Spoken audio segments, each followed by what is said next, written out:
Hello friends, welcome back to my channel mission R तो आज हम डिस्कस करने जा रहे हैं variation of g below the earth surface, मतलब एट डेप्थ पे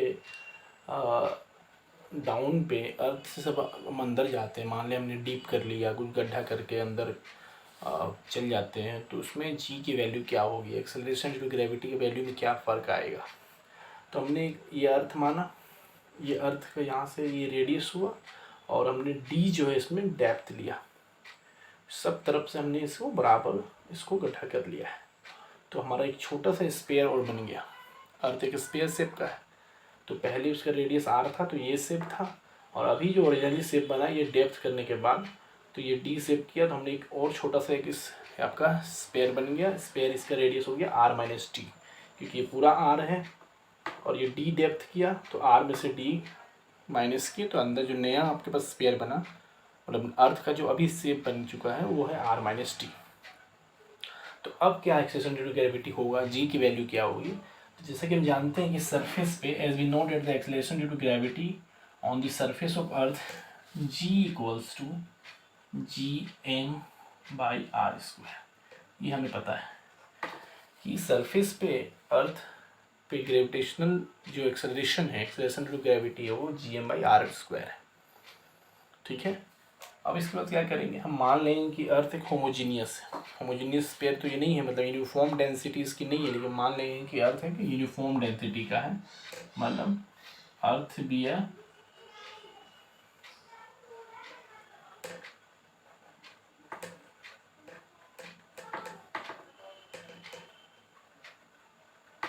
होमोजीनियस पेयर है।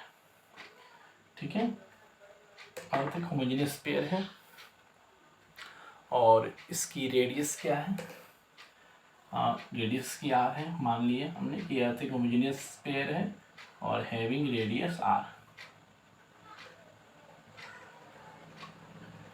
ठीक है दोस्तों, तो इसकी मास क्या हो जाएगी, कैपिटल मास हो जाएगी वॉल्यूम इनटू डेंसिटी। और वॉल्यूम क्या होता है स्पेयर का, 4/3 पाई आर 3, ये हमने पढ़ा है। और डेंसिटी मान लेते हैं इसकी रो है। ठीक है, अर्थ की डेंसिटी रो है।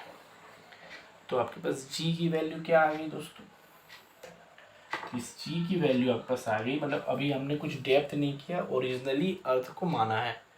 अर्थ का स्पेयर में कोई अभी डेप्थ नहीं किया, ओरिजिनल जो स्पेयर है उसका ये मास है और उस समय उसकी डेंसिटी रो है। तो आपके पास जी की वैल्यू आ गई जी, और इस पर वैल्यू जब पुट करेंगे तो उसको लिख सकते हैं 4/3 पाई जी आर रो। ठीक है दोस्तों, जब हमने इसको यहाँ पर पुट किया तब यहाँ पर ये आंसर इसका जी निकल के आता है। ये जी की वैल्यू आ गई। यहाँ पर वैल्यू रखने से मास की R2 कैंसिल हो गया, तो ऊपर R बच गया, तो आपके पास आ गई 4/3 पाई आर रो जी। ये इसकी जी की वैल्यू। अब मान लेते हैं कि हमने इसमें डेप्थ कर दिया है। डेप्थ करने के बाद इसकी मास तो चेंज हो जाएगी, क्योंकि एम मास तो इसका स्पेयर का था। मतलब ये ओरिजिनल स्पेयर जब अर्थ था ये आर रेडियस था और इसकी डेंसिटी रो थी, तब इसका मास कैपिटल एम था, तो उस समय वैल्यू इसकी जी माना हमने। लेकिन जब डेप्थ किया तो इसकी वैल्यू घट जाएगी, क्योंकि मास इसका इंक्रीज नहीं है, डिक्रीज हो जाएगा, मास इसकी घट जाएगी, क्योंकि आपने गड्ढा कर दिया होगा, उसका मास निकाल दिया होगा। ठीक है दोस्तों, तो उस समय इसकी मास क्या होगी, मतलब एट डेप्थ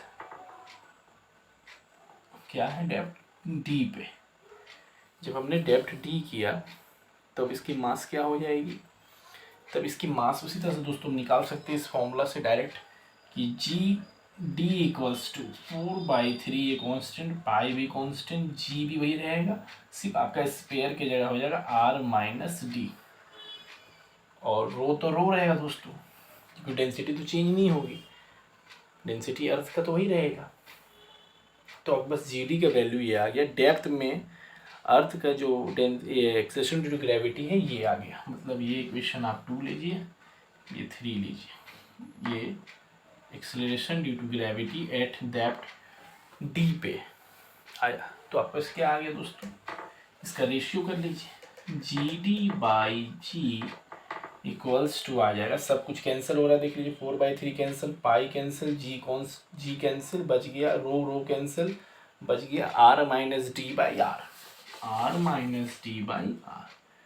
इसको क्या कर देंगे आप दोस्तों, सेपरेट कर दीजिए, तो आपके पास आ जाएगा 1 minus d by r, g d by g equals to 1 minus g by, तो जी डी इक्वल्स टू आ गया 1 minus d by r into g. फिर यहाँ से आप दोस्तों देख सकते हैं कि जो वैल्यू हमारी आई फिर 1 में से कुछ माइनस हो रहा है, मीन्स 1 में घट के वैल्यू आपको मिल रही है। इसका मतलब ये वैल्यू जो है 1 से मतलब स्मॉलर वैल्यू है, ये 1 में घट के कोई वैल्यू आ रही है, छोटा है, छोटे से किसी को इंटू करेंगे तो वो नंबर फिर से छोटा आ जाएगा। तो यहाँ पर आप क्लियरली देख सकते हैं कि जी डी जो है फिर यहाँ वैल्यू इसकी डिक्रीज़ कर रही है। जो मैंने पहले आपसे कहा था कि डेप्थ हो या हाइट हो, g acceleration due to gravity decrease होती है, उसकी वैल्यू कम हो जाती है। मान लें कि सरफेस पे 9.8 या 10 है तो हाइट पे और डेप्थ पे उससे कम आएगा, 5, 6, 7 या फिर 4, 3 ऐसा कुछ वैल्यू आएंगे। तो दोनों ही केसेस में एक्सेलरेशन ड्यू टू ग्रेविटी की वैल्यू डिक्रीज होती है। इस पर केस आता है दोस्तों, क्या एट सेंटर पे क्या होगा, मान लें कि हम इसको डीप करते करते इतना डीप कर दिए कि हम इसके सेंटर में पहुंच गए, तब एक्सेलरेशन ड्यू टू ग्रेविटी क्या होगी, तो सेंटर पे आर तो आपका 0 होगा दोस्तों, आर 0 हो जाएगा, है ना।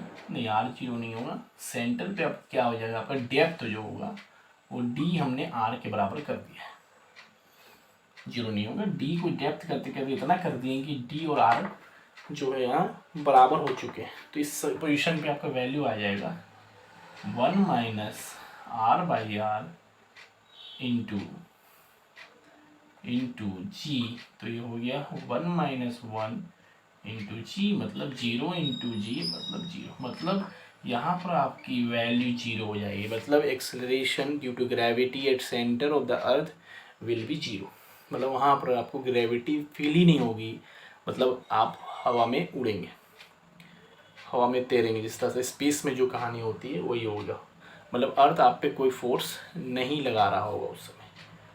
ठीक है दोस्तों, तो ये आप देख सकते हैं कि एक्सेलरेशन ड्यू टू ग्रेविटी जो है वो हाइट पे भी डिक्रीज़ करती है और डेप्थ पे भी करती है। तो एक छोटा सा वीडियो रहा दोस्तों आपके लिए, सो आई होप आपको ये वीडियो पसंद आया होगा। Please like, subscribe and share.